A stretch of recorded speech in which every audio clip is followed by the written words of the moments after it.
on the beat. Voilà, Maliens, ambe awfo malikono ani malikoka fefe sogole be ouverture media kan bik le goyna amba awfo ka wala jumando ka damine ka andaba masa fofolo mamu yanda ka ne daka awda no e alaye ambe ala foka ala wala jumando vraiment ka bunya ke ka tanuke plutôt ka nyeshi anga prophète mano yanga no e ala ka chide jieni la haradara mamu kanu kama le prophète Mohammed sallallahu alaihi wasallam ambe duwawu kɛ alibi waati na ka ɲɛsin an ka jamana yɛrɛ fana ma Mali ala ka Mali basigi ka an ka jamana laadatigiw bɛɛ fo ka jamana dugutigiw fo k'a ta Kayi fo Kidal Maliyɛn sigilen bɛ diɲɛ yɔrɔ o yɔrɔ an b'aw fo anw sigira tuguni dɛ Thierno Décrypte jɛmukan k'a ta ntɛnɛn na fo ka taa bila juma la jɛmukan in bɛ sigi aw ye ouverture média la ka kuma Mali kow kan ani jamana wɛrɛ kungow kunnafoni minnu bɛ yen n'u bɛ an nafa kunnafoni ka ca jamana kɔnɔ nka an bɛ bakurubaw ta kuma dɔ la an bɛ kunnafoni dila n kana wele kana plateau kan an n'olu bɛ jɛ ka kumaw fɔ an yɛrɛ b'an ka hakilataw fɔ a ka jamanadenya taabolo kan o kɔnɔna na an b'a ɲini maliyɛn fɛn fɛn b'an lamɛn u ka ja ninnu k'u partage o fana ye jamanaden ɲumanya dɔ ye parce que kuma minnu bɛ bɔ yan nɛniw t'a la fasociya t'a la kuma jugu t'a la hakilataw don jamana taabolo kan donc an bɛ bɛɛ fo ka bɛɛ waleɲuman dɔn k'a fɔ an bɛ arabadonya la bi ni o bɛnna avril kalo tile 23 an b'o de la san 2025 k'a fɔ jamanadenw ye ni waati n'a b'a dɔn araba o araba an bɛ to ka Abdul Ɲang wele ani Ɲang bɛ to ka masala jamana kow kan Ɲang de b'an bolo bi tuguni an bɛna kuma fɛn damadɔw kan dɔgɔkun daminɛna ni kunnafoni minnu ye a bakuruba fɔlɔ o ye an y'a mɛn ko fanga dafiri tun bɛna kɛ Burkina Faso n'o ye Ibrahim Traoré ka jamana ye le président Ibrahim Traoré Burkina o y'an kɛrɛfɛ jamana ye an ka jamana don sabula an bɛɛ bɛ jɛkulu la n'o tɔgɔ de ko AES ko fanga dafiri tun bɛna kɛ yen tiɲɛ don wa nkalon don wa ko in bɛ cogo di a kuma cayara an bɛna kuma o kan k'an ka hakilataw fɔ Ɲang fana bɛ kunnafoni mun kalama la ale b'o d'a kan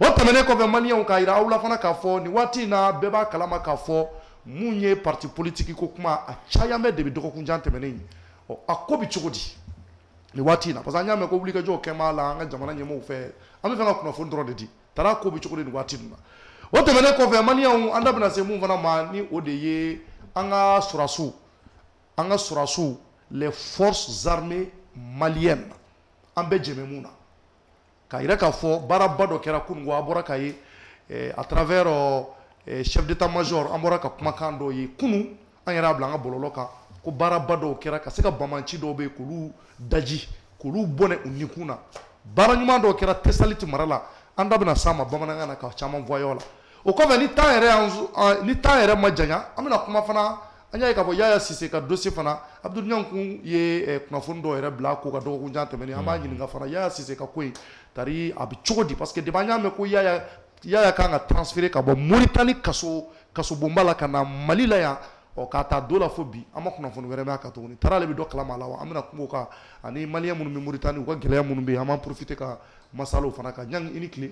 Awa ni tile Thierno an b'i yɛrɛ fo an bɛ foli di diɲɛ faga ma an bɛ technicien fo ka ouverture média filɛbaga bɛɛ fo ni wagati in na k'a fɔ an bɛna jɛ ka kuma kɔrɔfɔ minnu na Ala k'an ni sababa bɛn amina yarabi an bɔra ka tila an balima chrétienw ka fête la an bɛ seli foli k'u ye ka dugawu kɛ Ala ka san caman ta yira an na an ka jamanadenw hali n'a y'a sɔrɔ danfara b'an ni ɲɔgɔn cɛ siya ko ni diinɛ ko sira fɛ Ala ka bɛn ni kelenya latigɛ amina yarabi parce que i mana kɛ siya fɛn fɛn ye ou bien i kɛra diinɛ fɛn fɛn ye je pense que malidenya ka kan ka ye o bɛɛ sanfɛ n'o faamuna jamana bɛ basigi siya ni diinɛ bɛ kɛ sababu ye ka an kala ɲɔgɔn na a tɛ kɛ sababu ye ka an fara inchallah. D'accord, merci beaucoup Jeff Jer an bɛ kuma di fana ma folikan minnu b'i bolo an sigira jamanadenw ye tugun folikan jumɛn b'i bolo ka ɲɛsin maliyɛnw ma. Thierno n b'i fo n bɛ Abdul Ɲang fo n bɛ an lamɛnbaga bɛɛ lajɛlen fo mɔgɔ o mɔgɔ bɛ kan an lamɛn sisan ani fɛn fɛn bɛ tila k'an lamɛn ko bɛɛ lajɛlen fo k'a fɔ ko bisimila an ka jɛmukan kan ka ɲini u fɛ fana u ka partager ka dugawu kɛ an ka jamana Ala ka basigi don a kɔnɔ amina yarabi Ala ka bɛn sabati an ni ɲɔgɔn cɛ amina yarabi Merci beaucoup Jefara, merci an bɛ a ɲini hali bi an lajɛlibaw fɛ maa minnu fana b'a lamɛn arajo so la an bɛ foli ni tanu ɲɛsin u ma k'u waleɲuman dɔn k'a fɔ nin waati in na an bɛ Ala fo k'Ala barikada ka tila ka segin ka Ala fo ka Ala barikada Jefara sabula ni y'an sigilen e ni ne ni Abdul Ɲang k'an bɛna jɛmukan kɛ an bɛ kɛnɛya de la a ka kan ka Ala fo parce que anw ye Ala dɔnbaa ye an dalen bɛ a la ko Ala bɛ yen an dalen b'a la ko kira bɛ yen donc an ka Ala fo kosɛbɛ parce que kɛnɛya ka kusa ni ko bɛɛ ye dɔw dalen bɛ dɔgɔtɔrɔso la bi olu vraiment u ye wariw bɔ u ye ko bɛɛ kɛ nka kɛnɛya tɛ ka sɔrɔ an bɛ dugawu kɛ o Ala kelen a ka kɛnɛya d'u bɛɛ kelen kelen na ma nin waati in na an ka jamana an bɛ dugawu k'an ka jamana fana ye parce que Mali n'i y'a ye i bɛ jamana kɔnɔ i lafiyalen don jamana fana lafiyamɛ de a ka kan silamɛ ɲuman fana an ka dugawu k'an ka jamana ye Jefara an b'a fɔ an ka jamana ɲɛmɔgɔw fana hali bi jamanadenw jigi ye Ala ye u jigi ye olu de ye u k'u hakili to jamana in na c'est très important an jigi b'u kan wa an b'u sama dugawu la fana jamana Ala k'a ta fanga d'u la nin waati in na an b'an ka partenaire officiel fo ni o ye lubrifiant Pixel an ka foli bɛ se Pixel ma ka waleɲuman dɔn Jefara tulu akika tulu mun bɛ yen ni ale de ka ɲi nin waati in na moto ani mobili ma tellement que tulu in ka ɲi fo ne yɛrɛ ye n tɔgɔ d'a la n'o ye Pixel Ndiaye ye Jefara donc ka Pixel Ndiaye fo ka waleɲuman dɔn ka foli ta n'u ɲɛsin a ma nin waati in na donc Jefara hali bi n bɛ foli fana lase n terikɛ ba ma n'o ye Cheikhna Sila kunungo Jefara a taara ni cadeau di yan a ma sigi n'a ye yɛrɛ n y'a wele k'a fo ka waleɲuman dɔn ouverture média la n k'an ka ca a kana ni caman wɛrɛ ye ale bɛ nin fini modèles de dilan Jefara ninnu de y'a ka spécialité surtout an bɛ funtɛni mun na ka chemise a n'a fɛn kɛ n y'a wele bi ka remercier n ko n tɔɲɔgɔnw bi yan an ka ca ni maa 6 maa 8 ye a ka na n'a caman ye ni mɔgɔ mun bɛ na mun na fini ninnu ka ɲi n ye n baara la bi ka na n sigi n kurakurani ka kɛ kamalen zarama ni den zarama ye a dabɔkun tɛ dɔwɛrɛ ye walasa maliyɛnw k'u disi gosi ni cɔrɔnɔ ye u ka cɔrɔnɔ sigilen filɛ nin ye donc maa minnu mɔgɔ yɛrɛ bɛ fini na a bɛ se ka Cheikhna yɛrɛ wele Jefara n'o ye 76 11 68 60 a ka fini ka ɲi kojugu n b'a fɔ ka waleɲuman dɔn donc Ɲang an bɛ don jɛmukan kɔnɔ rapidement an y'a mɛn ko fanga dafiri tun bɛna kɛ Burkina Faso n'o y'an kɛrɛfɛ jamana ye ne ko Ɲang i bɛ mun kalama ko in na. Voilà, je pense que communiqué Burkina gouvernement yɛrɛ n'o y'u ka ministre de la sécurité ale yɛrɛ kumana ko in na télévision nationale la ka communiqué kalan mɔgɔ minnu don ko in labɛnna cogo min a labɛnna yɔrɔ min ka détail caman di o la. D'accord. O y'a yira tout simplement k'a fɔ u ka jamana renseignement mɔgɔw u bɔra kalama k'a fɔ ko u ka jamana sɔrɔdasi ɲɛmɔgɔ dɔ bɛ ka contacte ta ni terroriste ɲɛmɔgɔw ye pour que ka dankari walew ta ka Burkina jamanadenw sɛgɛrɛ n'o ye civiliw ye ka sɔrɔdasiw sɛgɛrɛ ani u ka VDPw. Donc laɲini ye ni su bɔra kan ka taa kɛra jamanadenw fagara a bɛ jamanadenw fitinɛ ka bila fanga la kosɛbɛ donc o la minnu n'u ŋaniya sigilen bɛ sɔrɔdasikanw kɔnɔ olu bɛ don o tension jukɔrɔ k'a fɔ u bɛ dankari fanga la donc u ye sɛgɛsɛgɛli kɛ ka taa ye mɔgɔ min tracera renseignement mɔgɔw fɛ o tɔgɔ de ye Abdrahamani Bare donc Burkina sɔrɔdasi ɲɛmɔgɔ dɔ don min bɛ u ka bataillon min bɛ justice militaire ko fɔ o ɲɛmɔgɔ dɔ don u nana enquête pousser ka taa ye a yɛrɛ bilalen bɛ poste min na a bɛ dɔgɔkun damadɔ bɔ a ti ye ɲinini b'a kan k'a fɔ ko a ye jamana janfa n'o ye désertion ye ka tunu donc a tununen de don u taara bɔ o kalama u ye ɲɛɲini wɛrɛ kɛ sisan est-ce que ni mɔgɔ min ka communication interceptera est-ce que ni mɔgɔ wɛrɛw bɛ contact la u b'o ni n'o ye wele ka diagramme des liens ou des relations ko ɲini sisan ani jɔn ni jɔn bɛ contacter la etc. o fana ɲinini kɔnɔ u taara ye k'a fɔ Burkina sɔrɔdasi ɲɛmɔgɔ wɛrɛw bɛ yen o ni o Abdrahamani Bare in bolo bɛ ɲɔgɔn bolo nin plan préparé la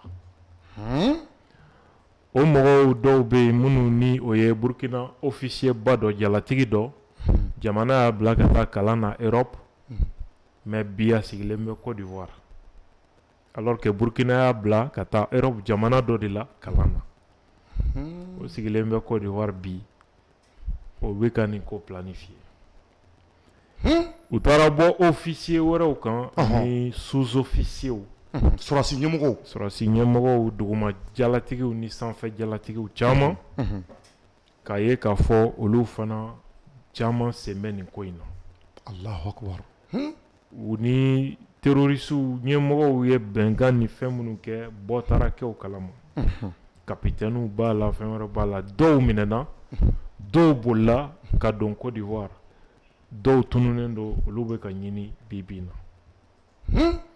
mais complot in ɲɛmɔgɔw fɛn o fɛn ni o tɛ Burkina jamana kɔnɔ a bɛɛ sigiyɔrɔ bɛnnen bɛ bi Côte d'Ivoire de ma fɛn fɛn tun bɛ janfa na fɛn o fɛn tun n'u tun bɛ fɛn ka fanga dafiri kɛ u caman bolila ka taa Côte d'Ivoire bɛɛ sigi bɛ Côte d'Ivoire munna bon parce que Côte d'Ivoire ye Faransi ka base de ye yen bi Afrique de l'Ouest kɔnɔ u gɛnnen Niger ni Mali la u taara sigi Côte d'Ivoire de ali américains gɛnnen ka bɔ Niger mɔgɔ caman ɲɛna k'u taara mais en réalité olu fana u bɛ Côte d'Ivoire de je pense que français yɛrɛ ka écoute min kɛra u ka parlement na u y'a yira u bɛna Côte d'Ivoire port ni aéroport utiliser cogo min comme base arrière pour que k'u ka opération kɛ dans le Sahel o kumaw yɛrɛ kɛra France yɛrɛ parlement na a vidéo bɛ même sur les réseaux sociaux donc c'est pourquoi Côte d'Ivoire jatelen bɛ bi i n'a fɔ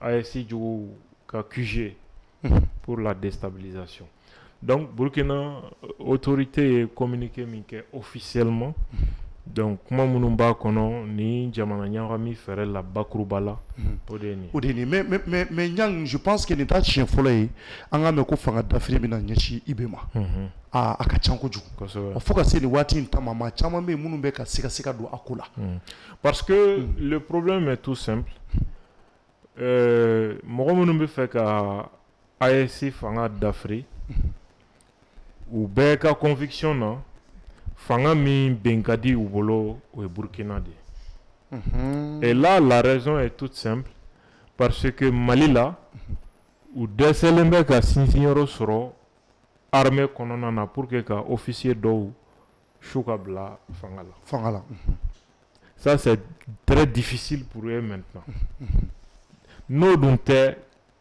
coup d'état tɛ se ka kɛ c'est pourquoi Mali la u concentrelen bɛ marifatigi juguw ni fɛn ninnu de appuyeli ma pour que ka nord minɛ ka ɲini ka nord dugu dɔw bɛ yen ka centre dugu dɔw bɛ yen u b'o phase de la Niger fana u tun y'a essayer k'u b'olu ka militaires diviser kan fila ye les pro-américains les pro-russes o tendance ma ɲɛ sɔrɔ ye donc pour le moment Niger armée fana kɔnɔna la il y a une forme d'unité min tɛ ka donyɔrɔ sɔrɔ jugu bolo mais Burkina officier caman de bɛ yen minnu bɛ nin juguya sira kan munna Daminba parce que Daminba n'a ka réseau do au sein de l'armée du Burkina officier caman b'o la donc minnu ye fanga ta olu yɛrɛ dama de bilala ɲɔgɔn na capitaine n'a ka mɔgɔw ye fanga ta donc tendance dɔ in ils veulent coûte que coûte jamana ka dafiri olu dun ye Blaise ka réseau de ye minnu ye jamana armée b'u bolo a ka ca san 30 san 40 ye ils ont un système puissant au-delà de ça opérateur économique wɛrɛw ni sɔrɔtigiba wɛrɛw fana bɛ yen olu bɛɛ de bi Blaise ka système mɔgɔw kɔnɔna la régime capitaine ka régime bɛ fɛ ka olu ka sɔrɔ nana cogo min na k'o ɲɛɲini k'a fɛsɛfɛsɛ ka jɛya donc justice bɛ wuli mɛ caman nɔfɛ bon o mɔgɔ sugu mɔgɔ min dun ye nin bɛɛ sɔrɔ kɛ walejugu la ni fanga nana min b'a ka intérêt bila en danger u kariyalen don fɛn o fɛn bɛ fanga dafiri ka financer a kɛra terroriste o a kɛra rébellion o a kɛra coup d'état o ils sont capables ka financer pour que fanga in bɛ bɔ yen cogo min fanga wɛrɛ bɛ na min bɛ se k'olu ka intérêt préserver donc maintenant pour que Burkina capitaine ka force ye a ka jamanadenw ye siga t'o la bibi na a tɛ ku maa si la i ka bɔ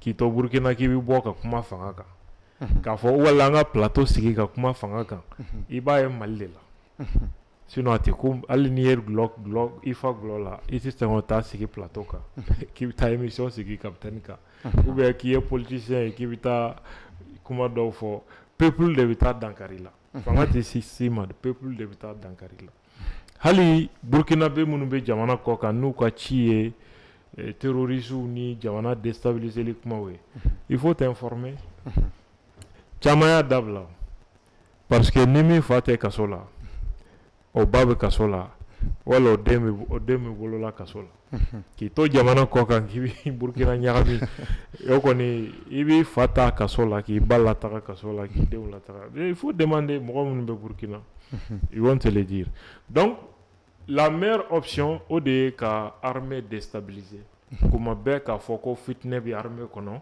kuma bɛɛ k'a fɔ ko capitaine bɛna nin officier in minɛ n'a bɔra nin na a bɛna u bɛ nin information kolonw jɛnsɛn ani ka terroristes ni fɛngɛw ka jɛ ka action planifier pour le faire. Donc moi je pense que c'est pourquoi Burkina est ciblé au boulot parce qu'il y avait ni donda de là même beaucoup encourager quoi. Mais les Burkina ni fanga d'Afrique au joli Burkina à peu près avec fait duru woro avec son bord de oui tentative chaman kera Burkina chaman kera ne même be fort ennemi te fort voilà ali Mali yɛrɛ la yan a chaman kera o a bɛɛ de ma annoncé quoi sinon mɔgɔ caman bɛ wo la o mɔgɔ caman bɛ essayer bolo hali Mali la yan voilà minnu bɛ na mais a bɛɛ tɛ fɔ dɔw bɛ fɔ dɔw tɛ fɔ n'i y'a ye min fɔra i b'a sɔrɔ ampleur de bonyana les dangers étaient beaucoup plus importants quoi. D'accord. Jamaga i bɛ se ka mun fara ɲininkali de b'i bolo ka tɛnkuwa ɲaŋina ou bien commentaire dɔ b'i bolo ka fara kan. Bon ɲininkali min bɛ ne bolo c'est à dire ɲaŋ n'i y'a ye bi ni nin fɛn ninnu bɛ ka ta ka ɲɛsin IBM ma parce que voilà an jamana saba de bɛ tɔn kelen na i n'a fɔ i yɛrɛ ye da maga Mali ta fo ka taa se Niger ta ma cogo min na est ce que nin bɛɛ bɛ ka ɲɛsin IBM ma c'est pas parce que a ye coup d'état dɔ de kɛ militaire dɔ fana la est ce que o de tɛ ka to nin tout le temps nin ko ninnu bɛ ka ɲɛsin a ma wa. Non, le problème n'est même pas le coup d'état, c'est-à-dire que ni Burkina ni fɛngɛ c'est-à-dire n'i bɛ fɛ ka mɔgɔw désorganiser AES kɛlɛbaga bɛɛ ka jate la pour que ka AES jagoya ka segin CEDEAO ma u ka jama ɲini ka jamana kelen bin quoi f'u ka jamana kelen bin o de y'u ka laɲini ye quoi kelen bin ni Burkina binna ou bien Mali binna ou bien Niger binna o ye pression ni jawuli ni panique donné à AES kɔnɔ et donc les autres soit ils vont essayer ka bɛnkan ɲini u ni tubabuw cɛ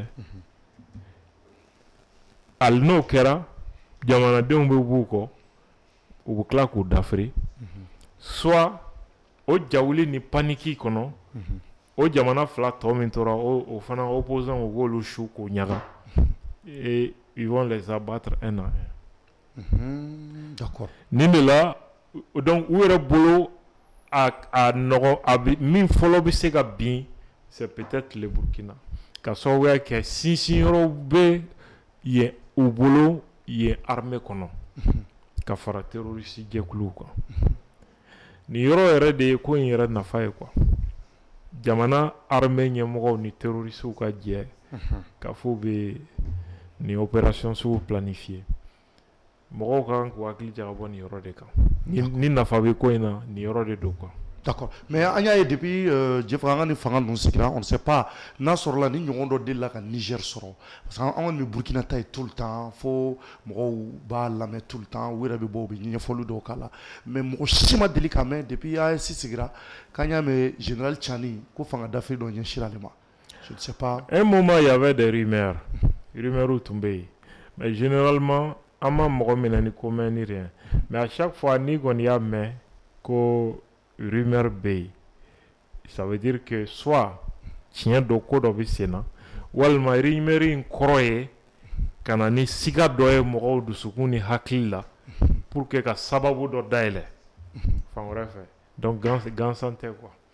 Voilà, je crois que ni général Tchani ye interview dɔ kɛ a bɛ Nigeria ninnu bɛɛ kofɔ min na plan min tigɛlen kun don contre l'AES ka attaqué Niger konnala ni ka min planifié lendo. Ça c'était le même scénario pour déstabiliser le Niger. Le général Tchani a dit ça publiquement là, et là à la télévision nationale ka Bénin fana arme munun jigina kana Bénin kana di terrorisme ni Bénin gouvernement de a commandé kana di terrorisme a chiffre ni a fanga au befo au le Saint-Fani min kera Nigeria au befo de Saint-Fani. Donc ça veut dire que même le Niger n'a pas été épargné par ça. Voilà. D'accord. Mais maintenant en bas fomo et sekata là ni fanga d'Afrique kuma muna fora Burkina Akira. Voilà, mais ça dit que finitigi mu dona janfa la anya bala o keme ka mu photo bla ale to réellement bon Adam Nanamina ou Abdrahman Baré de là. OK. Voilà. Donc au kofé les chama wéré officier chama wéré ira ko kofé. Ouais chama. Mu sigilé be Côte d'Ivoire do Burkina ere. Do Burkina. Do be même a fin mi jamana kokan a be sigilé be Côte d'Ivoire de bi. Voilà. Et puis ce ne sont pas seulement des militaires, société civile Moroba là, Moununte Sorasouye quoi. D'accord. Mais nous, si les Côte d'Ivoire, moi, je pense que le service de renseignement de Côte d'Ivoire, mais pourquoi vouloir ça dit que nous beau kalama mais mouna pourquoi ou te foussira là. C'est pas caché, ça veut dire que le Côte d'Ivoire présent des Gakodo. Voilà, ça veut dire que d'abord pour que Burkina Nyakami, parce que ni Ouattara Yiniga, ale bolo Burkina à l'état de Algérie bolo Mali à l'état et Chogomi, Côte d'Ivoire présent fana bolo Burkina à l'état de. Oui. Donc ça c'est. Mais Abdoulaye, mais pourquoi ça ne fait un monde à chaque fois ni nous connaissons Bikama et Burkina bi et Côte d'Ivoire bi accusé tout le temps. Maintenant on fait un don et ça dit qu'il a intérêt du même Côte d'Ivoire quand Burkina et Burkina déstabilisé ou intérêt du même bi. Co-croateur quoi. Allah ni est co-croateur. On fait un règle là. Co-croateur ni quoi.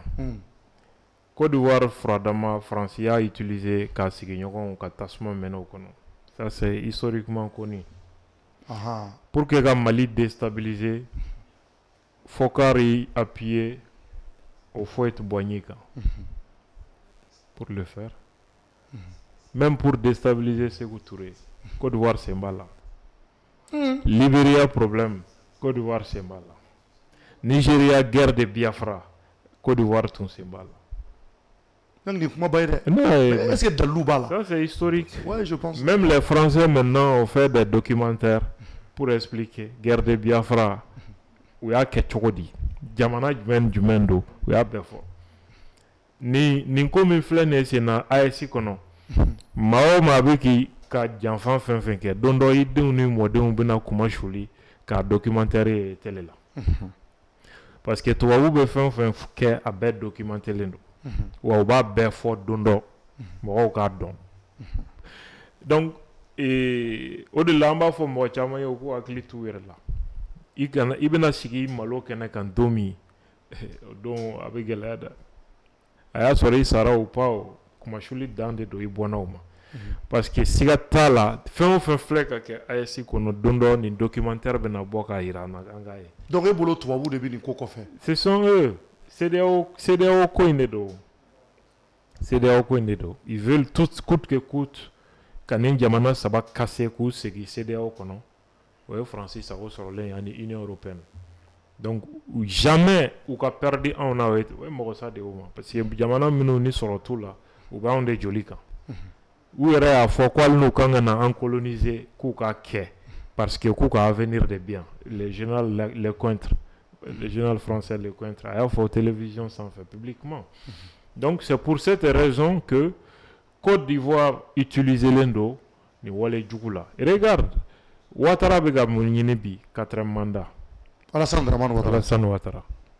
Abeka jamana deun ka hakel la noko chokomi. Toi-même tu vois. Est-ce que Chloé Bibi na quel des candidats élites ça?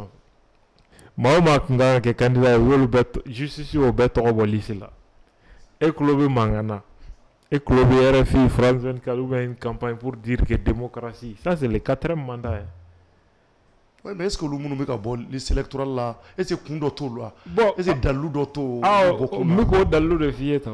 Parce que tout simplement, Alassane veut un 4e mandat, c'est tout. Pour continuer qu'à Francis servi.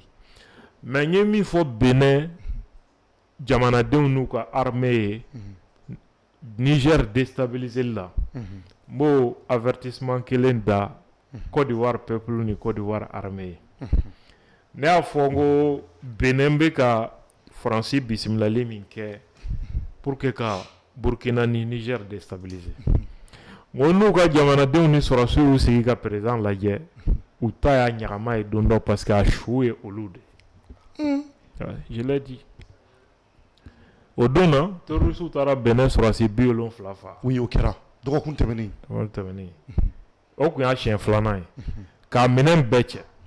Minen munu nu ya check kan kono ni ye minen nu laje ibi yere ñinika est-ce que dabangama te pour armer les terroristes ka jigi kana Sahel kono même drone militaire ou bala les drones militaires armes a bay croix de a kisew ni fengen to ni armu wo drone yo a bay croix de or le Niger avait révélé ni attaque flana et ni minasugo bi che katana et minu fait chomi Niger tu as irako Benin gouvernement et arme do commandé kanadi kanana et Benin a kanga di terroriste ou dema Niger ku ira Niger président a voté là Général Chani. Oui. Ah bon? Ame kaye attaque be attaque Benin ka minen minu ko folendo o minen kelonde ta Général Chani ga interview ta ay minen munu tokofo ni minen qualité kelonde quand attaque li ka jigino e kana ubina na mi we minen chawte ubina na Burkina de ane Mali konnala. Moi je me pose même la question na soro attaquer nous objectif politique mimba ko fait no de terre we minen mi sanunu ye ka justifier choko nyina la ka fo attaque kera utarana.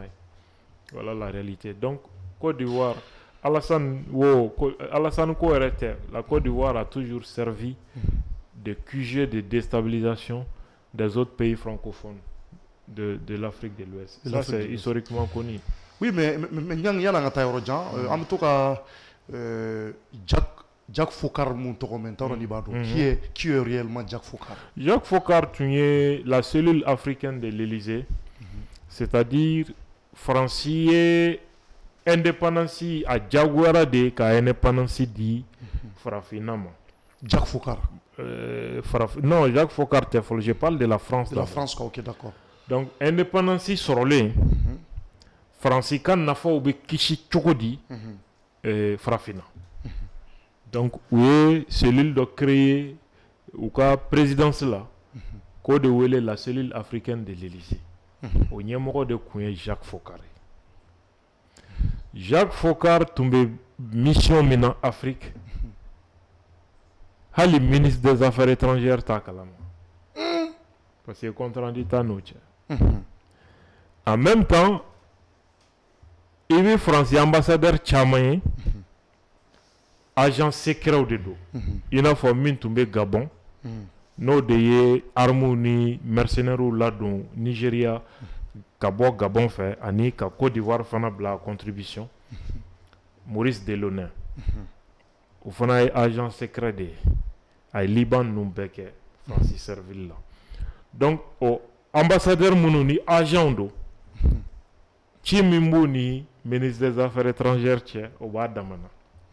Au-delà de ça, au mission Ramina, Jacques Fokarié, ministre des Affaires étrangères, même n'est pas au courant de ça. C'est ça l'hypocrisie de la France.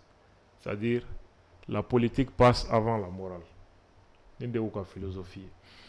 Donc, il va y avoir Jacques Fokari, aller de nana réseau d'AL 600, Francis, Ani Farafina, chef d'État au Tchè, Bongo, Sassou, Anatobe. Il y a Francis qui a intérêt servi, ambi protégé. Accord de défense ou nana tende, il y a Fangate B, Francis Vika Sanuta, Winita, il y a Francis qui a Barake, c'est tout.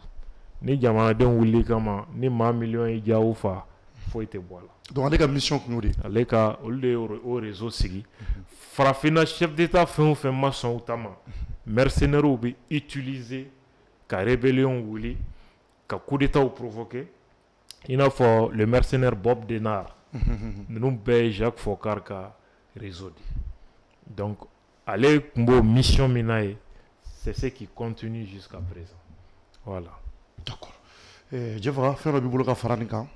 Je ne sais pas. Ok, mais yala an ka bɔ nin sujet kɔnɔ maintenant Burkina ya an kɛrɛfɛ jamana ye. Burkina ye AES jamana ye. Maintenant Burkina kan ka mun kɛ tuguni pour que an kana mɛn tuguni ko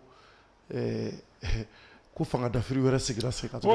Moi je pense que u ka laada ɲɛmɔgɔw Burkina laada ɲɛmɔgɔw tun ye kangari da. Ko jamana ɲagamini maa o maa sɔrɔla la ko président k'a faga.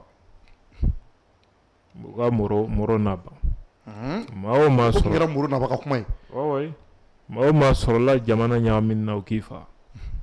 Parce que danga ti danga min bɔ Mali jamanaw jɛn bɛ i faso la. E min ni jamana ye fini don i la ka jala d'i ma. E ni terrorisiw bɛ bɛnkan kɛ aw bɛ jamanadenw faga cogo di pour que ka fanga ta. Ka sɔrɔ ka taa jamana di tubabuw ma. Ne bɛ fɛ mɔgɔw k'u hakili jagabɔ nin yɔrɔ de kan kosɛbɛ. Kɛlɛ tɛ ban. Terroristes et puis plan in kun exécution daminɛ na tu as vu attaque fila min kɛra Burkina sɔrɔsiw ka base la. Kosɛbɛ. Ka tugu a la. Kɔsa in na. Mun na parce que sɔrɔsiw de bɛ yen minnu de bɛ armée ka position di jugu ma. Ni convoi in kan ka bɔ yan ka taa nin yɔrɔ in na nin don nin wagati u bɛ tɛmɛ nin sira fɛ sɔrɔsiw de bɛ yen minnu ka baara y'o ye. Hasidiya y'a sababu ye pour que fanga ka ben walima nata wari dɔ dira ma dɔrɔn walima promesse dɔ dira ko ni fanga benna nin bɛ k'aw ye a banna. I b'a dɔn ni ko i bɛ nin yɔrɔ dɔ. Mais o kɛlɛ man di dɛ Ɲang. C'est ça. O kɛlɛ man di parce que bien ce n'est pas seulement le Burkina. C'est pas Burkina dɔrɔn tɛ. Mali ta i k'a lajɛ. I k'i hakili jagabɔ. O de la cɛ nin ko in ça kuma man di n ye quoi. C'est a bɛ la révolter ka se niveau min na. I t'a dɔn i bɛ sɔn ka kana kuma jugu fɔ quoi. Oui. C'est pas la peine. Siga t'o la.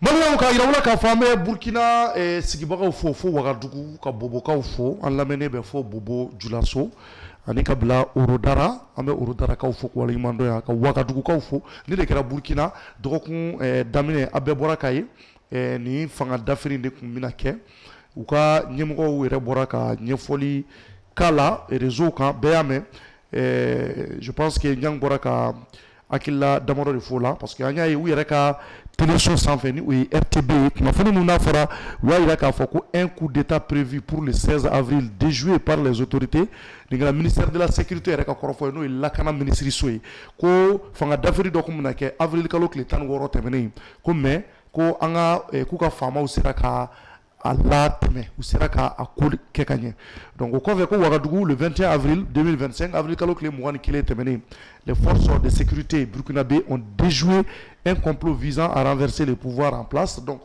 lakanabagaw sera ka fanga dafiri dɔ tun bɛna kɛ maa dɔw fɛ u sera ka a ko sigi ka ɲɛ u sera k'a ko minɛ ka ɲɛ selon le ministre de la sécurité Mahamadou Sana des militaires dissidents en collaboration avec des groupes voilà Bamanciw on a eu ou tɔgɔw fɔ u kana an ka page restreint donc maintenant projetaient de lancer une offensive contre la présidence du Faso le 16 avril 2025 accompagnée d'attaques coordonnées à travers le pays donc Ɲang ye mun fɔ o de don c'est-à-dire plan ye min ye comme u b'a dɔn drone bɛ Burkina armée bolo drone bɛ yɔrɔ min ni yɔrɔ min sɔrɔsiw de bɛ ka terroristes informer o la sɔrɔsi minnu kan ka u diriger ka taa palais présidentiel la capitaine nɔfɛ olu programmenen don maintenant pour que ka drone dɛsɛ k'o sɔrɔsiw ka baara sumaya terroristes bɛ kanw attaquer quoi région ani cercle ani capitale Masuruna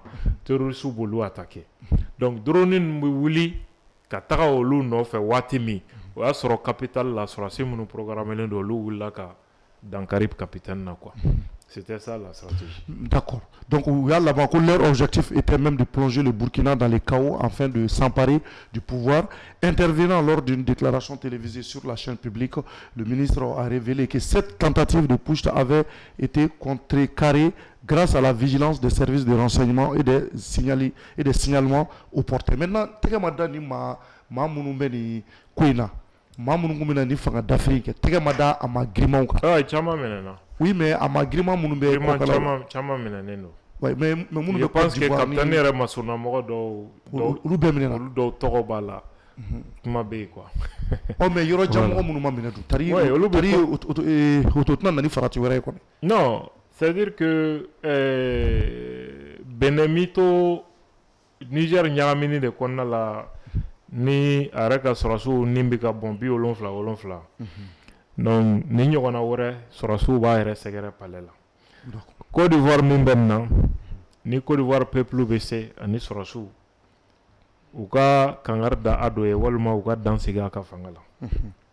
Sinon u bɛna nimisa cogo la diɲɛ bɛɛ b'u hinɛ minɛ yarɔ u bɛ k'anw ka problème kɛ yɛlɛ parce que Ivoirien bɛɛ tɛ dɔw bɛ yen minnu tɛ diɲɛ kalama olu bɛ k'an ka problème kɛ yɛlɛbɔ n'a ye ani lagosi ye u bɛ ka a dɔ soutenir terrorisme yakubayali la Mali ni Burkina ni Niger contre la u bɛna faamu u tɛ tubabu dɔn mais u bɛna tubabu dɔn. D'accord. Olu ta bɛ juguya ni ka diɲɛ bɛɛ ta ye a daminɛnen don déjà o mais jusqu'à présent ils espèrent ka Sikaso de ɲagami ni Côte d'Ivoire côté mais u yɛrɛ u bɛna faamu ko mɔgɔ tɛ ninnu ladon quoi.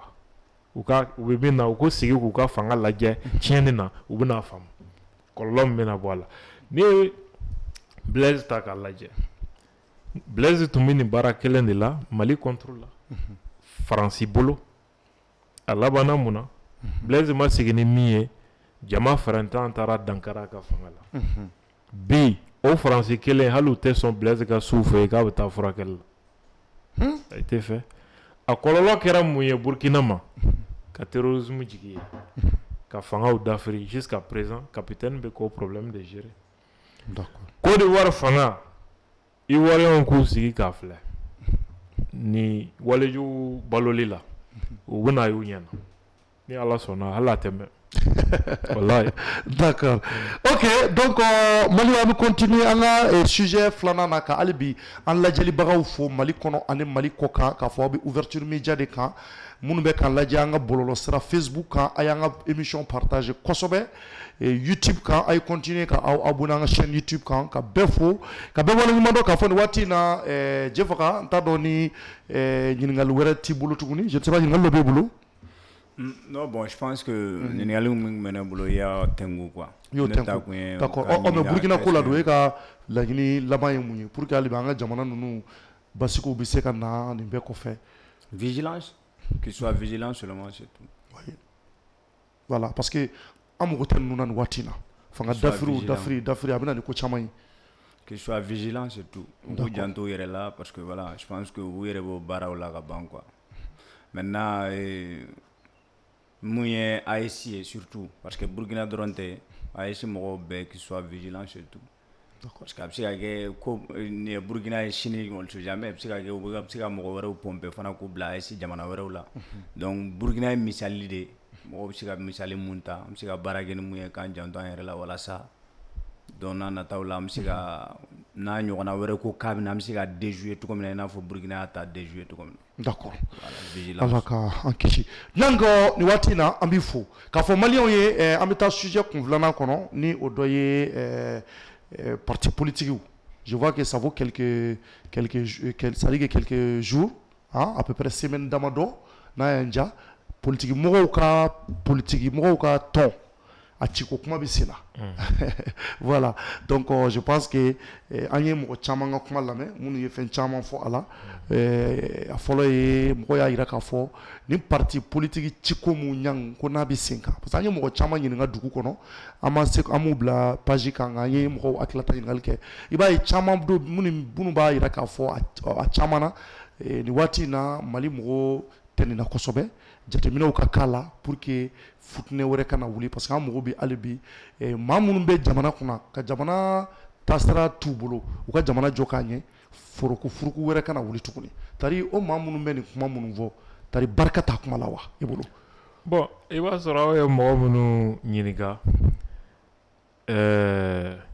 aw ma ɲininkali walankata kosɛbɛ quoi sinon maa damadɔni de ka kuma ye nin ye parti ko la quoi n'i ye ne yɛrɛ bolo parti cili ou bien partiw ka sort n y'a fɔ cogo min tɛmɛnen o ye problème de ye min bi parti politiques ni gouvernement ni ɲɔgɔn cɛ donc ni kɛlɛ kan ka kɛ o kɛlɛ bɛ fanga ani mɔgɔ minnu bɛ kuma fanga tɔgɔ la a b'olu de kun kan anw ka sira ba tɛ quoi anw ka sira bɛ se ka kɛ min ye o ye mankan min bɛ se ka bɔ a la ou bien mɔgɔw ka comportement bɛna kɛ mun ye n'o kɔlɔlɔ bɛ se jamana ma anw ka kumayɔrɔ ni kɛlɛyɔrɔ bɛ o de kɔnɔna la mais n'i ye ne yɛrɛ bakun ɲininka en tant que citoyen ne ka hakilina ye mun ye nin ko in kan ne b'a fɔ Mali parti o syndicat o u k'a bɛɛ bɔ yen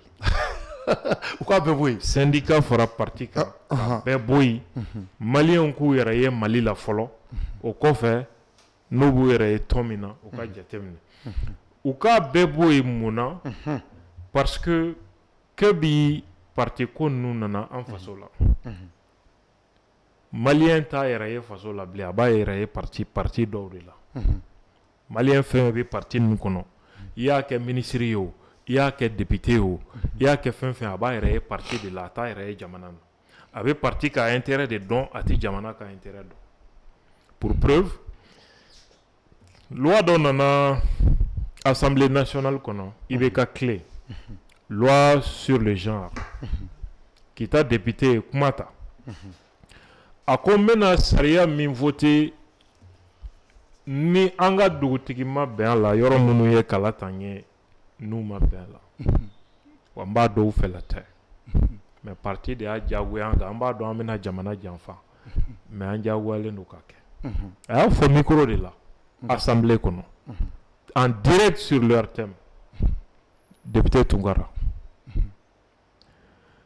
mɔgɔ caman funteni na alors qu'a ye kɔnɔnajɛlenya ni tiɲɛ de baara kɛ mun na parce que on dit que tout mandat impératif est nul n'i kɛra député ye i t'i sigida kofɔ bilen i bɛ Mali bɛɛ de kofɔ et puis mɔgɔ minnu y'i ta u tɛ se ka mandat minɛ i la tuguni ɲininkali kan ni t'u cɛ quoi bon wari dun bɛ du députéw ma k'a ye sariya min ta k'a ye taa ɲɛfɔ aw ka sigida mɔgɔw ye i ma contradiction ye bon député b'a dɔn ko jamanadenw ale ka ko t'olu bolo a ka ko bɛ parti de bolo a ka sɔrɔ a bɛ parti de bolo donc parti ka intérêt ka bon ka tɛmɛ jamana ka intérêt kan a yɛrɛ ko n bɛna jamana janfa ko mais ko parti ko an k'a kɛ an b'a kɛ donc ça veut dire que le parti politique l'intérêt du parti est déçu l'intérêt de toute la nation. Ça c'est d'abord me fais ka misali dɔ de yiri la tɔn ninnu bi mɔgɔ bɔ faso ko de la ka don n'i ye tɔn ko la o y'a kɔlɔlɔ dɔ ye oui voilà a bɛna labɛn cogo min a bɛna labɛn cogo min par exemple monopartisme non multipartisme kelen don oui mais maintenant n'o kɛra élection tɛna kɛ yen fanga minnu ye élection ko bɛɛ bi ban fanga minnu ye ɲɔgɔn succédé fanga fɛn fɛn mana na i bɛ parti dɔw ye ka fara ɲɔgɔn kan ninnu y'an ka fanga tiɲɛ an kana sɔn a ka ɲɛ o fana bolo administration a bɛɛ ye nin partiw ka mɔgɔ placelenw de an ka jamana bɛ don da la cogo di n'o mentalité ye mais est ce que hali ni parti wɛrɛw bilala sen kan ou bien soit hali ni parti minnu bɛ bi n'u bɛɛ cira hali parti minnu bɛ bi n'u bɛɛ cira parti kuraw mana bila sen kan est ce que o hakilina kelenw tɛna na tuguni est ce que la solution k'a fɔ ko n'an ye ninnu ci pour que an ka tila ka parti wɛrɛw dilan tuguni est ce que a bɛɛ tɛna na laban nin kocogo kelen na wa mun ye nin se faso ma partiw dayɛlɛla k'a sɔrɔ enquête de moralité t'a la délinquants kɛra parti ɲɛmɔgɔ dans ce cas est ce qu'on va pas aller sur la base de réformes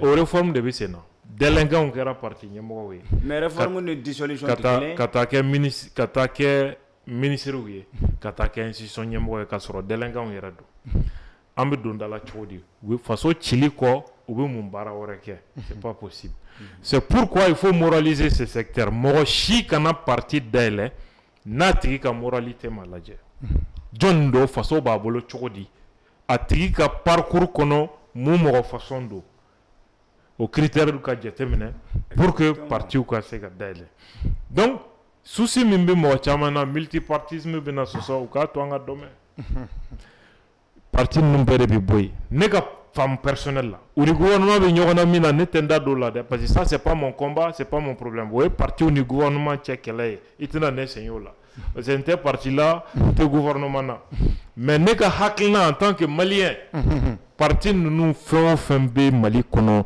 fɛnkɛ na i k'a bɛɛ bɔ yen mɔgɔw b'a la ko réduction bɛ kɛ ni dissolution tɛ wa comment réduire sans dissoudre donc e bolo a ka ci k'a la kurakuraya tugun on ne peut pas k'a fɔ ko ka dɔ bɔ parti wakɛ la o tɛ kɛ n'u ma ci o donc e bolo a ka ci ka tila k'a la kurakuraya tuguni e bɛna parti ninnu u yɛrɛ b'a dɔn e même ils savent k'a fɔ ko parti ninnu tɛ se ka dɔgɔya n'a ma ci a bɛ ci ka critère kura de fixer ka na ni dɔw ye maintenant gouvernement k'a fɔ ko an b'a bɛɛ ci ka tɔ to den fila ye ça aussi c'est possible ça ouais c'est possible mais ils n'ont pas de multipartisme deux partis c'est le multipartisme non mais le gouvernement va ci ka to parti fila bɛna to parti jumɛn ni jumɛn voilà c'est pourquoi eux-mêmes on doit leur poser la question parti jumɛnw de kan ka to yen comme o b'a la ko aw bɛɛ mais parti jumɛn de kan ka to yen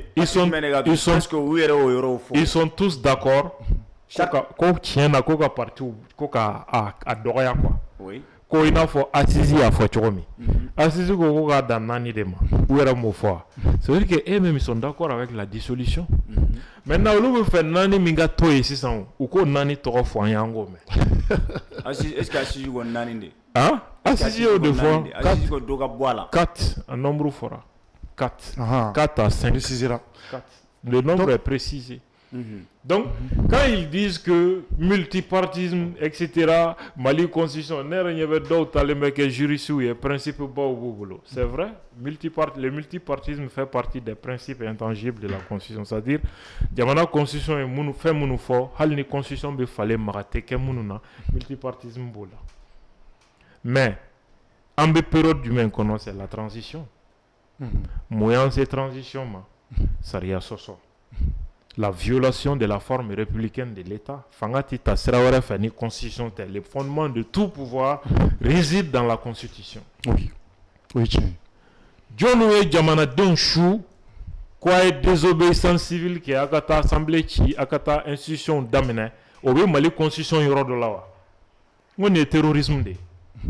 Mali loi ta ika terrorisme définition ta ika la loi malienne ne fait pas une définition conceptuelle du terrorisme, mais une définition factuelle, c'est-à-dire on peut avoir ni wale de terrorisme, mais on dit de terrorisme défini ni conceptier, mais ni wale qui est de terrorisme. Mali loi ko mao matara janda sura sunye, wale ka dankari finitig la kauni jamana institution na pour que ka gouvernement diagoya ka fin doke walma ka bali ka fin doke o tigi bi terrorisme de kono.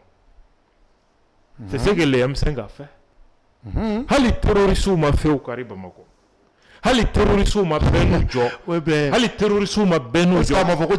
Non, la mais hali terrorisme m'a benu jo. Ka borona tien bon goudron sans fait.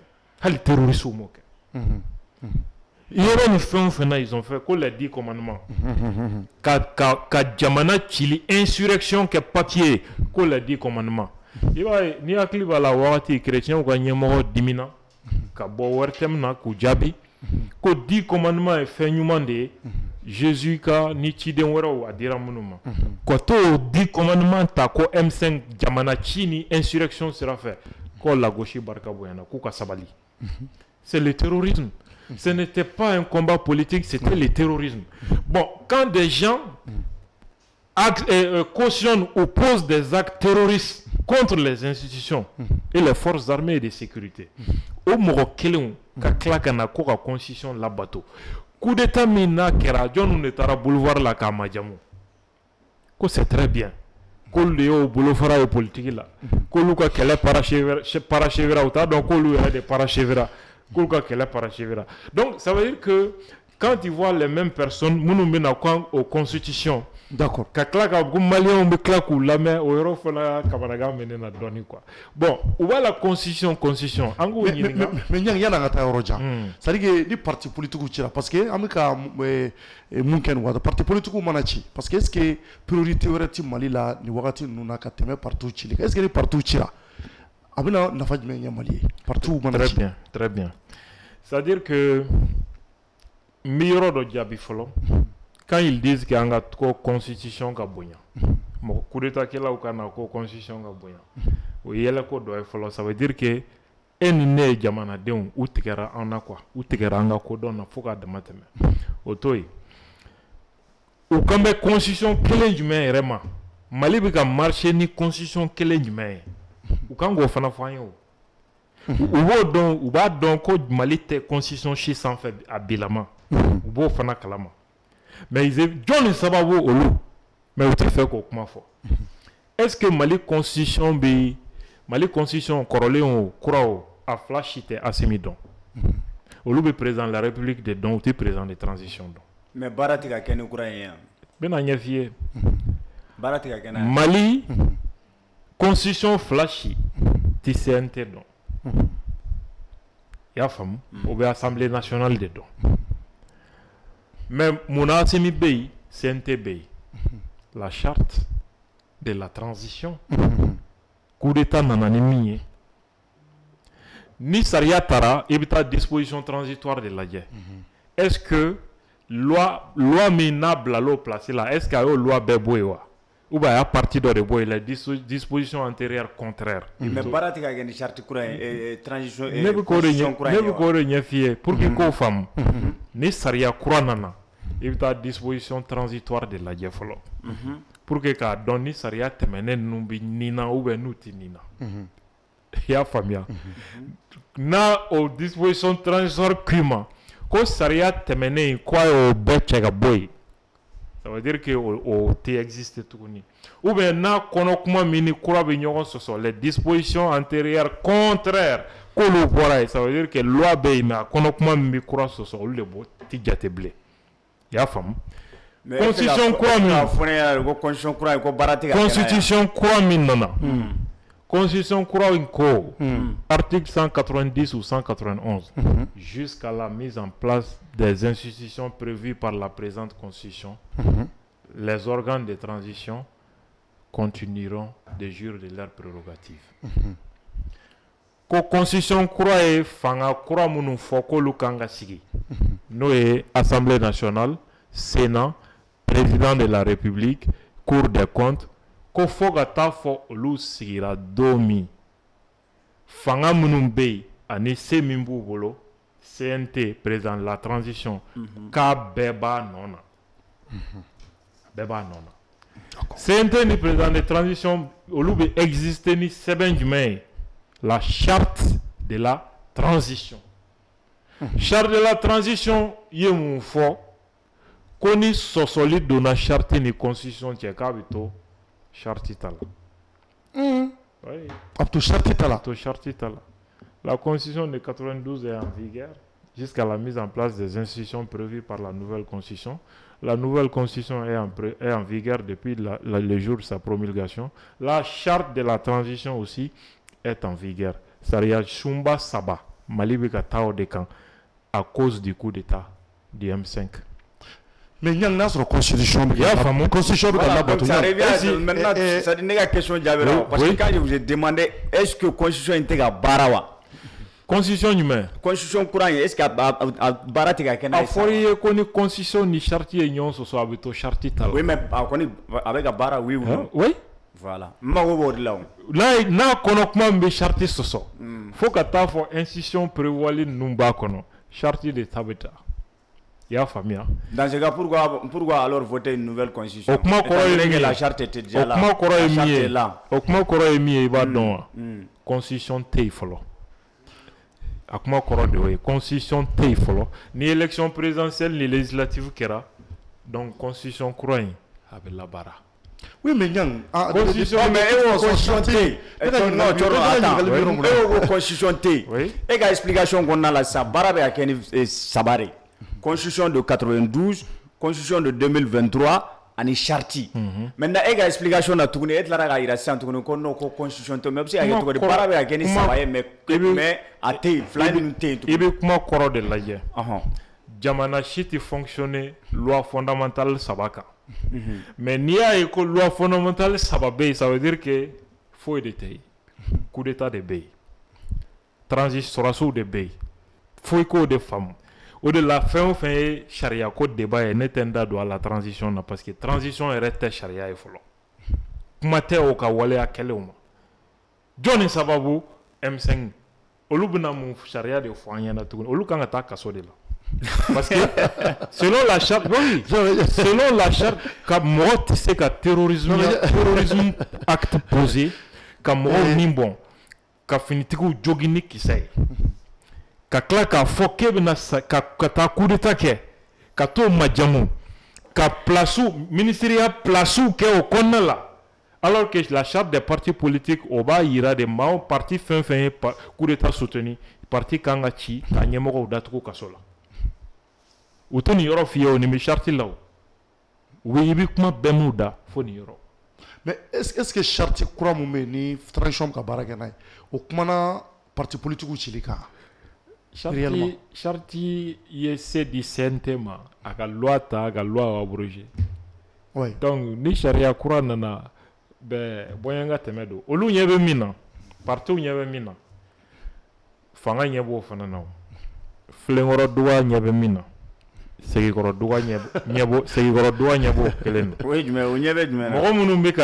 gouvernement bolo charia nous la benina olu bi loi don ou ba don constitution kura be ou ba don multipartisme bi jamana kono nga parti ou bi ci chogodi o fera fana be mais Nyang natro parce que e gouvernement e ka kumawa e aye gouvernement da kwa mena parti ou ciwa ou makmawo non Charti ko kuma de bisena.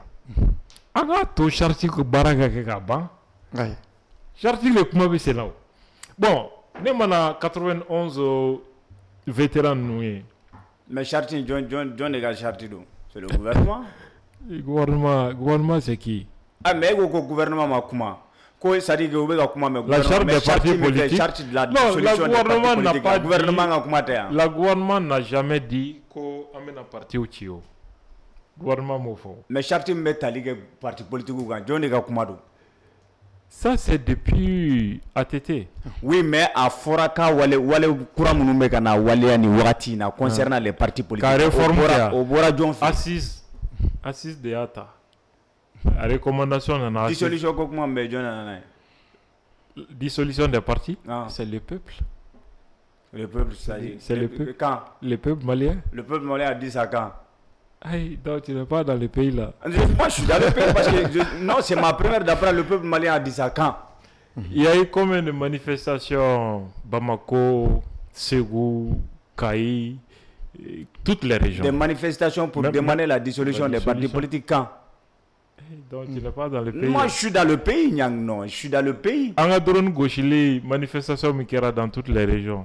On a drone gaucheli ne kumaga mu memo da mo balade parce que bien avant ça bon il y a Ségou Sajou de Boraka Foko no ko partout de anga fembe ça c'est Ségou mais quand tu dis que c'est Mali Bere Bora moi là je n'ai pas Mali Bere j'ai vu ça les charges de Ségou voilà olu Bora ya Foko no parti politique kanga keta manifestation Quand une manifestation, mais eux ils ont demandé, la dernière manifestation que j'ai vue là-bas, demander la démission du président, du premier ministre.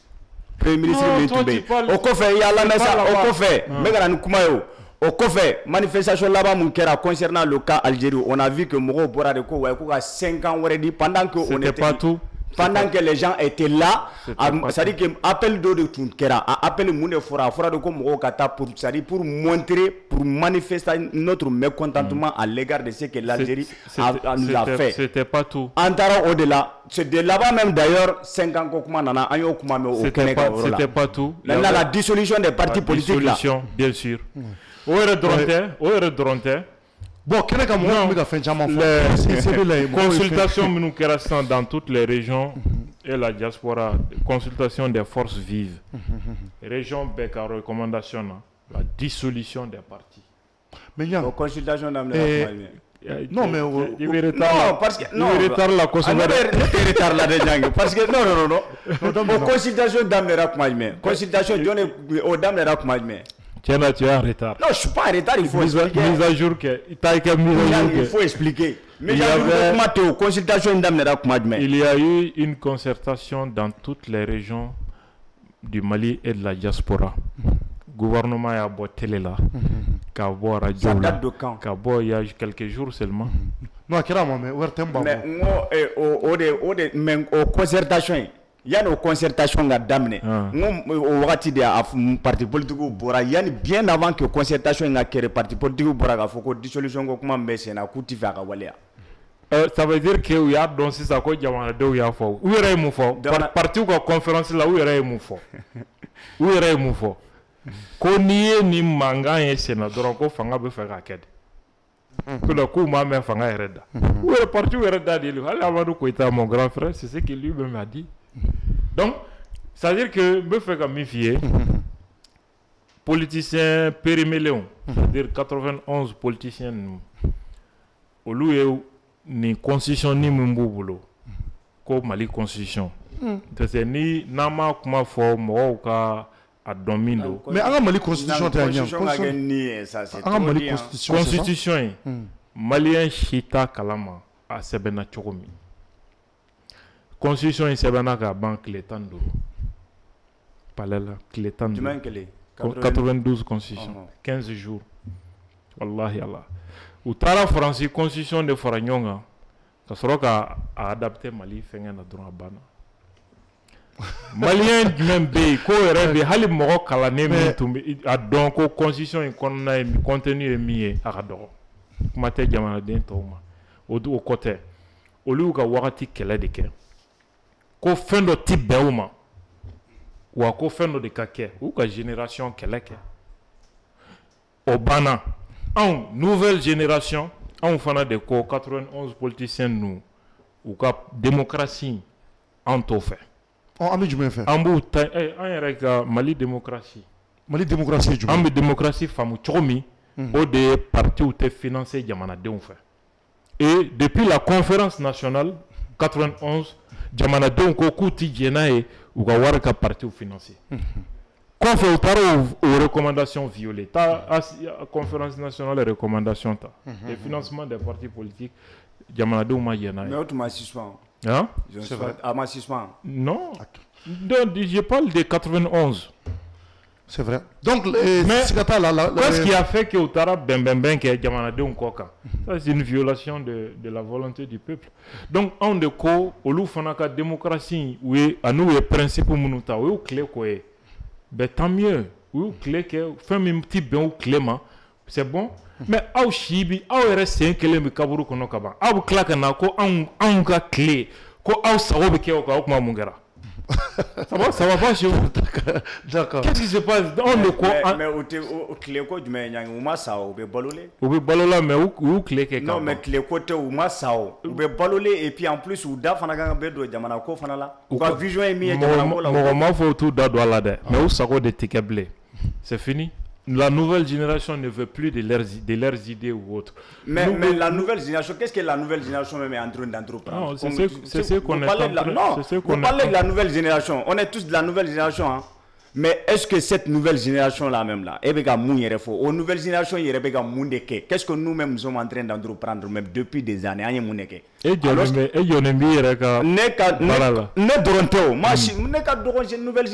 tu fais partie. Et toi-même, qu'est-ce que tu es en train de faire?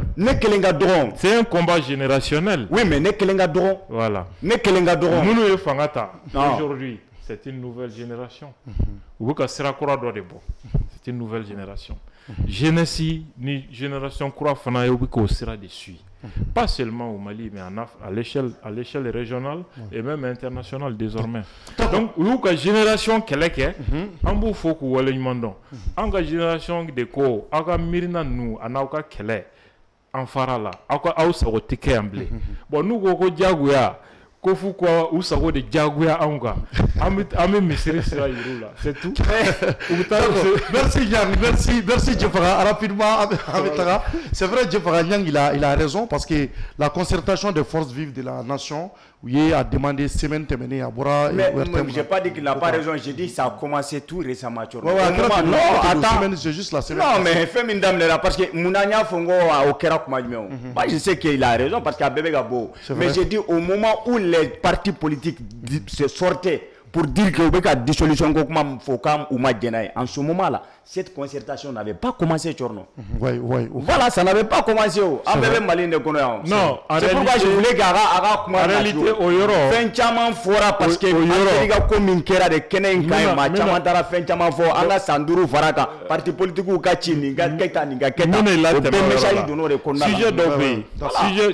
j'ai pas dit que concertation mais Sénat à ma conclusion. Pardon, Abanapeo. Un résultat de ma bouffe. À la télé là. Comme dissolution, c'est tout. Ah,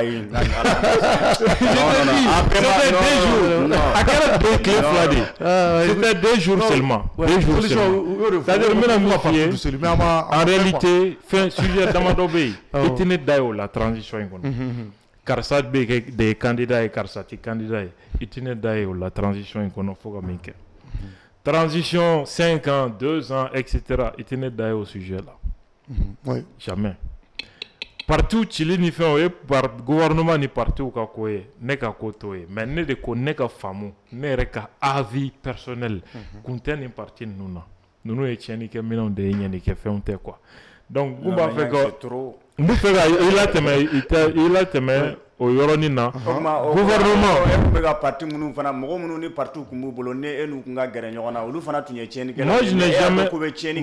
Moi, je n'ai jamais soutenu un parti. Mais vous avez quand même soutenu un régime. Tu peux. Moi, je n'ai jamais soutenu un régime. J'ai soutenu une institution. Mais vous avez soutenu cette institution-là. C'est grâce à un parti politique que Mohamed Toumba a institutionné à Keraï. Ni Ibeka Tali Kundana RPM, il n'allait jamais être président. C'est moi qui te dis. Non. Je vais t'expliquer. Quand même, il appartient à une coloration. Non, ça c'est très important. D'accord, rapidement. Moi, je ne vais pas faire fier. On a prévu de dos. Ouais. Et Ibeka était les candidats de l'armée. Pourquoi? Transition, Djongundaka, coup d'État, Kelling. Ibeka était du FDR. Ou coup d'État condamné. Surasu, Nana Djatemnanike, complot début Djamana contre la Ouya for Ibeka. CDAO ni France ou là, manœuvre là. Ibeka s'est retiré du FDR. Maram Toumé, Kopam Moro fait Surasu. France ni CDAO contre les soldats, Mara y retiré. Ibeka est venu du côté des militaires. Aoud deme Djidj Woro ko chaman de la. Ka fin chaman déjoué. Tenanda dola. Au-delà, Surasu est apporté. La France a tout fait. Ce n'est pas le peuple qui a apporté Ibeka, mais il faut écouter, c'est très important. C'est l'armée qui a porté Ibeka d'abord. Et le peuple a suivi. À travers qui? L'imam Diko. Ça n'a aucune transition. C'est l'imam Diko et les militaires qui portaient ça. Mais les militaires et l'imam n'avaient pas la même vision sur certains détails. Et l'Algérie aussi était de ce côté pour une raison bien connue, qui n'a pas été partagée majoritairement au sein de l'armée. C'est ce qui a coûté très cher à Djongunda. Tenanda au détail là quoi. C'est très profond. Le peuple a suivi. Le RPM n'existe pas.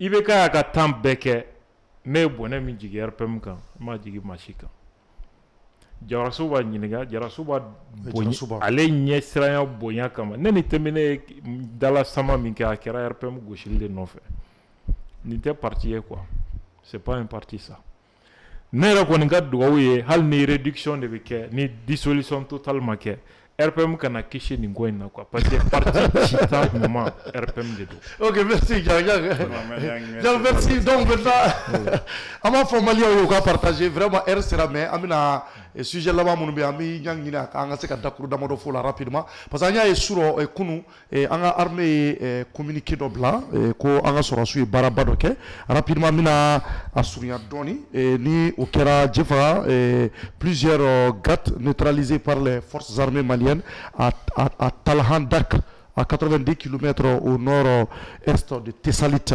Vous savez que l'exploitation des renseignements d'intérêt militaire a permis de suivre et confirmer les mouvements de plusieurs véhicules terroristes dans le secteur de Talhandak, situé à 90 km au nord-est de Tessalit, région de Kidal, courant toute la journée et la soirée du 21 avril 2025. Les nombreuses fractures ont confirmé l'attitude hostile de 3 cibles terroristes. Voilà, dans la nuit du 21 au 22 avril, nous avons en billet et Kanabila 2025, une série d'opérations a permis de neutraliser d'importants groupes armés Bamanchi. Les 2 premières salves ont détruit 2 véhicules et une dizaine de combattants.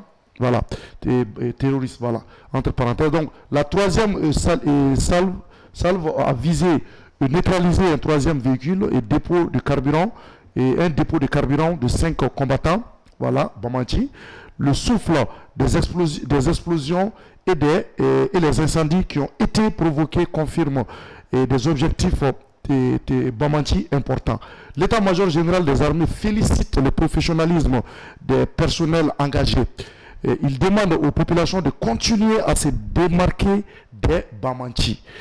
Les forces armées maliennes poursuivront avec détermination leur noble mission de défense de l'intégrité territoriale, de protection des personnes et de sécurisation des biens sur l'ensemble du territoire national. Unis, nous vaincrons. Voilà, moi je pense que l'état-major a communiqué yɔrɔ laban in nafa ka bon kosɛbɛ u b'a ɲini hali bi population ka yɔrɔ janya mɔgɔ jugu ninnu kosɛbɛ parce que n'i ye Mali centre ta k'a lajɛ avion ni drone ninnu ka frappe man ca ye i b'a fɔ a ka ca nord la cogo min parce que dogoyɔrɔ b'u bolo centre la yirituw bɛ yen c'est vrai villagew bɛ yen u yɛrɛ bɛ min kɔnɔ mɔgɔw cɛ la ani fɛn caman donc ce qui fait que opération dɔw aérienne dɔw bɛ yen a ka gɛlɛn dɔɔnin mais nord la cɛncɛn in ka ye kɛnɛ fɛrɛlen de don c'est vrai n'u k'u bɛ fara ɲɔgɔn kan yɔrɔ o yɔrɔ drone dɔ b'u bɔ baara la u mana regroupement ɲɛsi yɔrɔ o yɔrɔ drone dɔ b'u bɔ baara la donc o de bɛ sen na je crois que Talhandak Algérie autorité tun ye mɔgɔ jugu ninnu bila manipulation min na k'u ka marche manifestation kɛ ni Algérie drapeau ni fɛn ye Talhandak b'o la donc u bɛ profiter o fɛn ninnu kɔnɔ ka combattants ni mobiliw la donc a yɔrɔ in ni fɛn Tazawatɛ ninnu de ka surun voilà donc a bɛɛ ye Kidal région kelen de ka sɔrɔ ka taa u détruire ni cogo la ça veut dire que toujours le message de l'état-major est clair Algérie n'a ka ko bɛɛ provocation ni intimidation na ta bɛɛ armée ka détermination ka mɔgɔ ninnu cibler k'u détruire a tɛ jɔ a tɛ saliya quoi. D'accord. Voilà. Donc je vois, nous pouvons rapidement. Il y a un tailleur à la carte, donc on a sur sous un bouffon. Ouais, cadeau couille drôle. Et puis voilà, il y a un fanyang ya photo comme ça. Anga nous consigne minda manga, anga consigne respecté.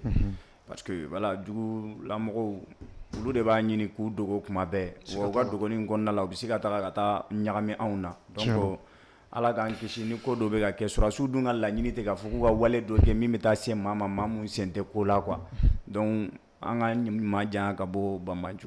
Yani an ka bɔ yɛrɛ kɔnɔ rapidement n y'a ye dugu dɔ fana bɛ yen ko Numbozo fana Numbozo a bɛ tile damadɔ bɔ fana yen fana tun ɲagaminen don kosɛbɛ Bamajo fɛ voilà Numbozo Mali cɛmancɛ la don an balima bozow ni sɔmɔnɔw ka yɔrɔ don jɛgɛ mɔnnaw don voilà Bamajo tun taara bew kan ka ko caman las'u ma bon an y'a ye k'a fɔ k'an ka armée sigira yen kojugu kɛlɛba ye article dɔ k'a la ko un grand soulagement pour la population après des mois de pénurie population nisɔndiyara kosɛbɛ Numbozo retrouve l'espoir grâce à l'arrivée d'un convoi humanitaire militaire sɔrɔdasiw taalen yen nɔ mɔgɔw de tɛgɛrɛ fɔ jɛfaga mɔgɔw nisɔndiyara mɔgɔw ni kule de donna ka sɔrɔdasiw bisimila kosɛbɛ sɛbɛnnikɛla ko di n'o ye kojugu kɛlɛba Isaka Kulibali a ko l'aide humanitaire tant attendue est enfin arrivée ce mardi 22 avril 2025 o kɛra kunun yɛrɛ an kɔrɔ parce que kunun tun ye mardi ye a kɛra kunun de un convoi de vivres balo caman taara escorté par l'armée malienne sɔrɔdasiw an ka sɔrɔdasiw de tun b'a ɲɛma a fait son entrée à Numbozo sous les acclamations d'une population en liesse. Cette livraison cruciale va permettre de réapprovisionner les habitants après plusieurs mois de rupture de stock causée par un embargo imposé par des groupes Bamanchi désorganisés depuis le 4 mars 2025. Bamanchi nana bew kan an ka sɔrɔdasiw ye labɛnw sabati ka ko bɛɛ sabati ka taa. Donc convoi donné maintenant an y'a ye k'a fɔ balo taara sɔrɔdasiw fɛ an ka lakanabagaw taara ni balo ni fɛnw caman ye sɛbɛnnikɛla ko di ko soulagée et reconnaissante la population a réservé un accueil chaleureux aux militaires venus les ravitailler. Donc an ka sɔrɔdasiw talen an y'a fɔ cogo min na nisɔndiyaw kɛra un espoir à préserver la sécurisation des voies d'accès et des activités. Si cet appui vital représente une victoire, les défis restent nombreux. Les Bamanchi vient d'éloigner du village, continuent de menacer les axes d'approvisionnement et les activités économiques, notamment la pêche principale source de revenus à Numbozo. Donc il est impératif que les autorités renforcent la sécurisation des routes et des zones de production pour éviter toute nouvelle pénurie. La population profondément reconnaissante envers ces forces armées maliennes compte sur leur engagement pour assurer la continuité des ravitaillements et permettre un retour à la normale. Une fois encore, les appels à l'aide des habitants ont été entendus par les plus hautes autorités. Il reste désormais à consolider ces avancées pour garantir un avenir stable à Numbozo. Kojugu Keleba. Donc, ni waati na kojugu kɛlɛba ninnu ye sɛbɛnni k'a kan Numbozo ye duguba i b'a fɔ Abdou Niang y'a fɔ cogo min na an balima bozo de bɛ yen u ka jɛgɛ caman bɛ bɔ nin dugu ninnu na an ka Mali Bamako jɛgɛw a caman bɛ bɔ Numbozo. Je crois que Jafara bɛ mara de don. Jafara bɛ mara don ani Gura bozo ninnu bɛɛ ka surun a bɛɛ bɛ dugu kelen kɛrɛfɛ ani bozo ka dagaw caman bɛ yen jɛgɛw de bɛ kɛ ka camion fa ka na n'a ye yan.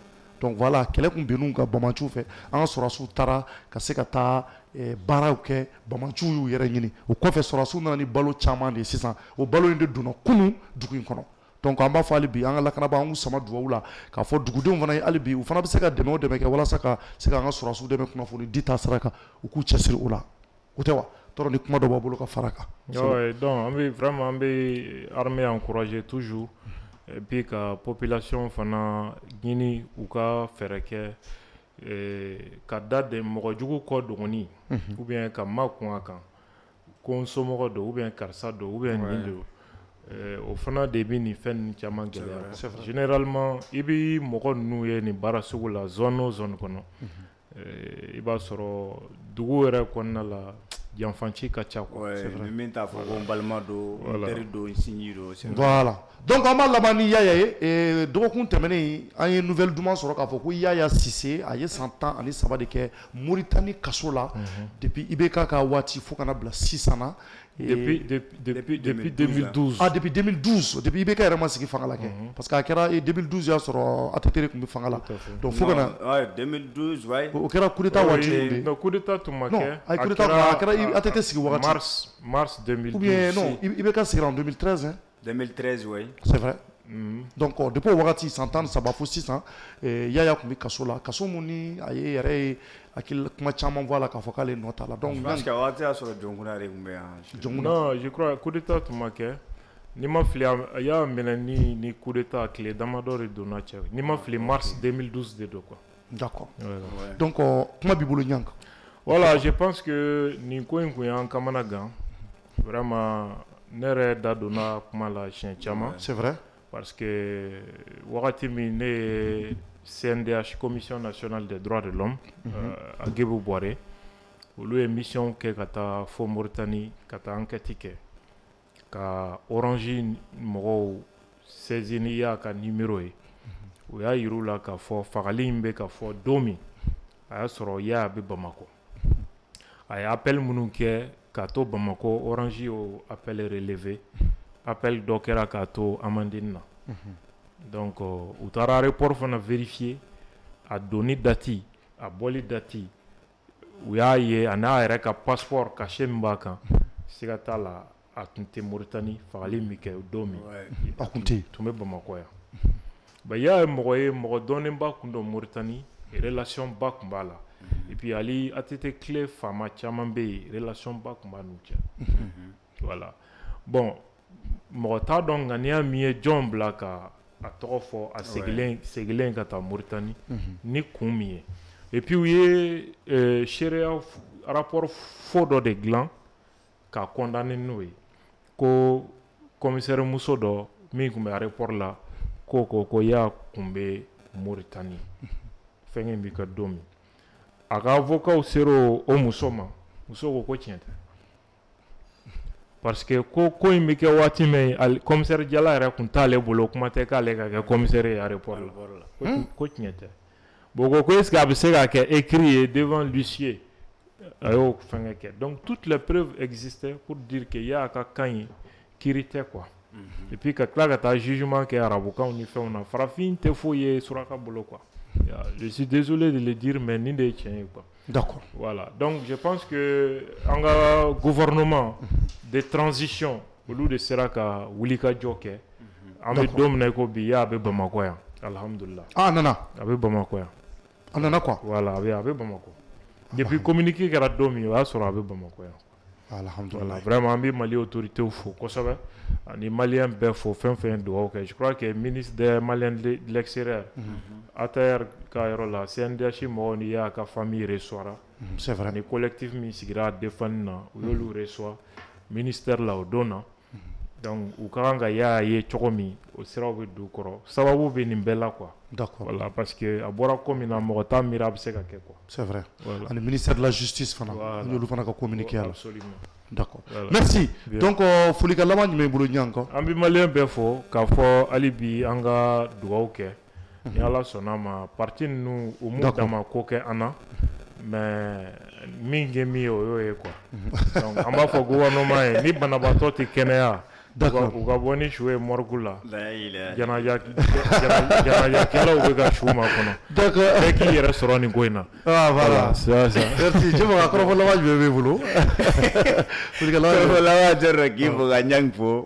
ani k'an lamɛnbaga bɛɛ lajɛlen fo mɔgɔ mɔgɔ tun bɛ k'an lamɛn ka fɔ ala ka sini yira an na inchallah amina yarabi merci jefaga an bɛ an lajɛlibaga bɛɛ fɔ Mali kɔnɔ ani Mali k'a fɔ hali bi an lajɛlibaga ye u ka to an ka bɔlɔlɔ kan an bɛna mɔgɔ minnu jɛmukan min bɛna tɛmɛ sa o ye Alajɔn ka jɛmukan ye n'o ye OM live donc ka aw fo ka aw waleɲuman dɔn sanga ani waati bɛɛ an lajɛlibagaw fɛn fɛn b'an lajɛ an ka bɔlɔlɔ siraw kan o YouTube kan ani Facebook kan an b'aw bɛɛ fo ka dugawu kɛ an ka jamana ye n'o ye Mali ye ala ka Mali kisi hali bi jamana in ala k'a taa ɲɛ an tɛ bɔ kuma na n'an ma foli lase nin waati na hali bi an ka partenaire officiel ma n'o ye Pixel lubrifiant tulu mun bɛ n'a ka ɲi moto ni mobili ma o de ye nin tulu ye nin waati n'aw mago b'a caman santa la 70 30 35 35 nin waati in na Sidi Immobilier fana an bɛ segin a kan k'a fɔ hali bi k'u bɛ ka dugukolow di maa minnu bɛ fɛ ka dugukolow san c'est à dire que wari e bɛ wari sɔrɔ kalo o kalo mais i mago bɛ so jɔlen bannen na ka d'i ma i n'u bɛ bɛnkanw kɛ n'a ye bɛnkan kɛ Sidi Immo mɔgɔw bɛ na mun kɛ sisan u bɛ ni Banque Atlantique de bila contact la wari min sara cogo min na ka garantie d'u ma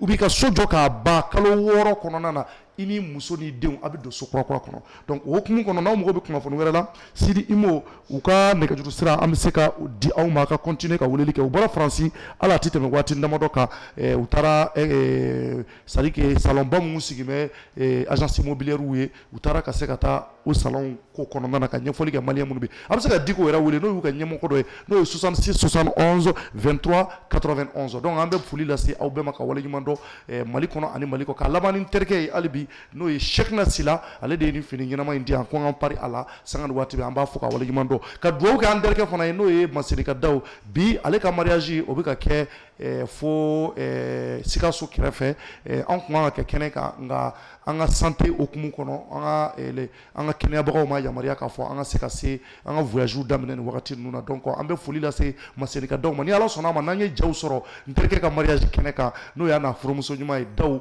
Yanfoyila Daw an bɛ a jaw tɛmɛ an ka bɔlɔlɔ kan anw ma se ka se o kɔnɔna na donc an bɛ dugawu kɛ hali bi furu Ala ka a kɛ furutututu ye Ala ka hɛrɛw caman bɔ a kɔnɔ Ala ka garisigɛw caman sɔrɔ a kɔnɔ an bɛ aw fo ka waleɲuman dɔn k'a fɔ hali bi an ka sɔrɔdasiw Ala ka kisi kɛ an ka sɔrɔdasiw minnu sara jamana in Ala ka